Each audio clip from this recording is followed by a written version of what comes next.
My earliest memory of photography is from my Uncle Bill, who I've dedicated this book to.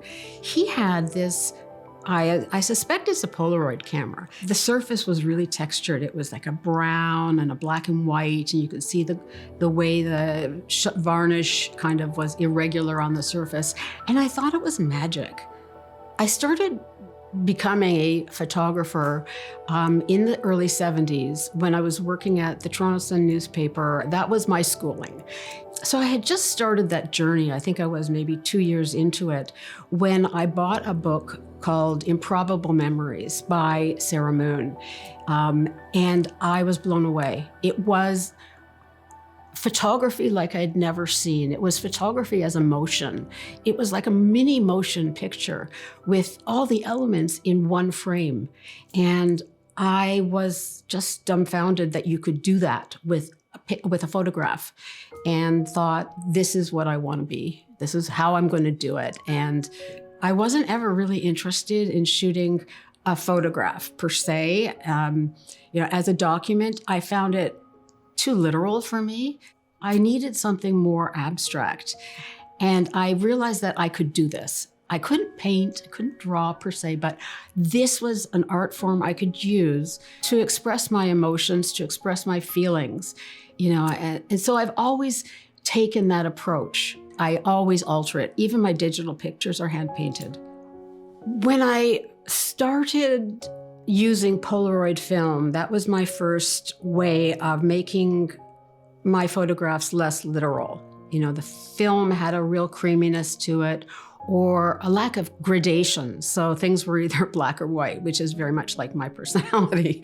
And I got pictures that were they looked very much like oil paintings.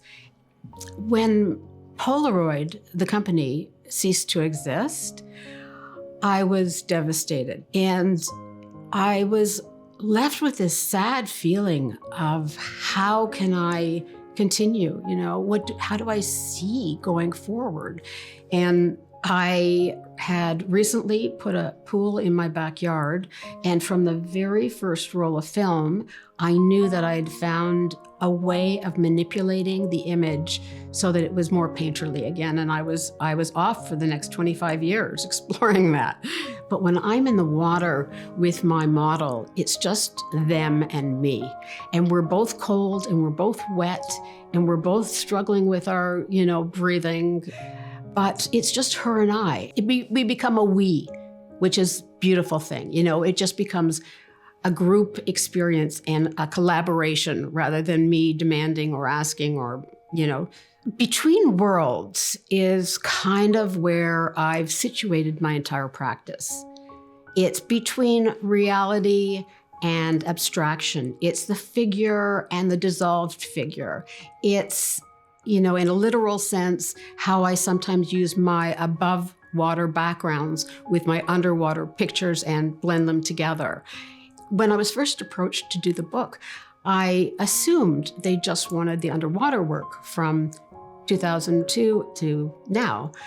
And they said, no, we want everything. Then I was very excited. I thought, wow, someone's going to put all the different selves of Barbara together in one package, and let's see what that looks like. This book has created a through line for me from beginning to end.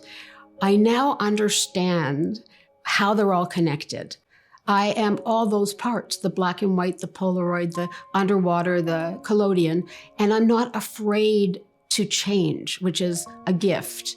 Because photographers or artists, they find their sweet spot and they continue going in that direction.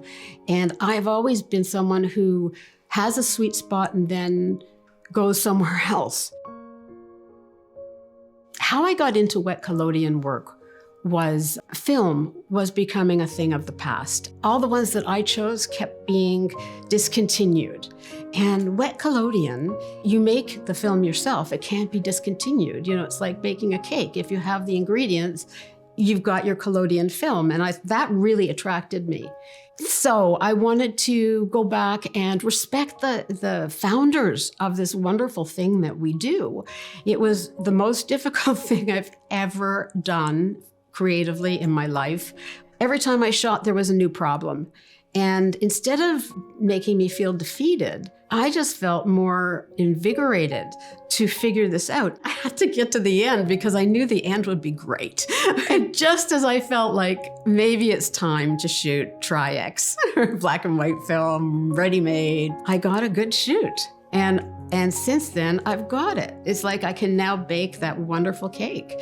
It's very tactile, so it's like, you know, it's like a sculpture you're building. Photography was critical for me to be well.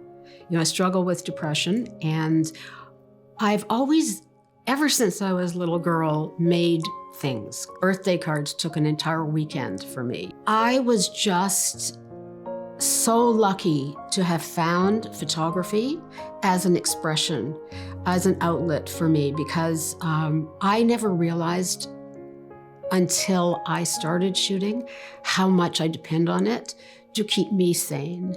The luck of the draw was that I got involved in photography, and from that moment on, my life opened. I would walk around with my camera, and it was the barrier between me and real life. You know, it allowed me to just experience things at my own pace and at the range I felt comfortable with. So I had this yearning to be in the studio more and really take the time I need to explore what I want to say above water. The last thing my uncle said to me before he passed away, and I told him this dilemma. What do I do? You know, my underwater work is so popular, but I feel like I need to move on. And he looked at me and he said, I think you should do it. You know, and that just helped. So I'm doing it. I have a very clear and excited view of what's to come now. And it's very scary for an artist not to know what's next, because you've been inspired for so long, and suddenly it's like taking the Polaroid away. You know, now we're taking the water away. Well, who am I then? You know, what do I have to say on dry land? And yet I realize there's a lot to say still. And this medium is like, has no boundaries. You know, you can do this and continue exploring it and pushing and learning forever. And I think that it's just a wonderful life. You know, I would recommend it to anybody.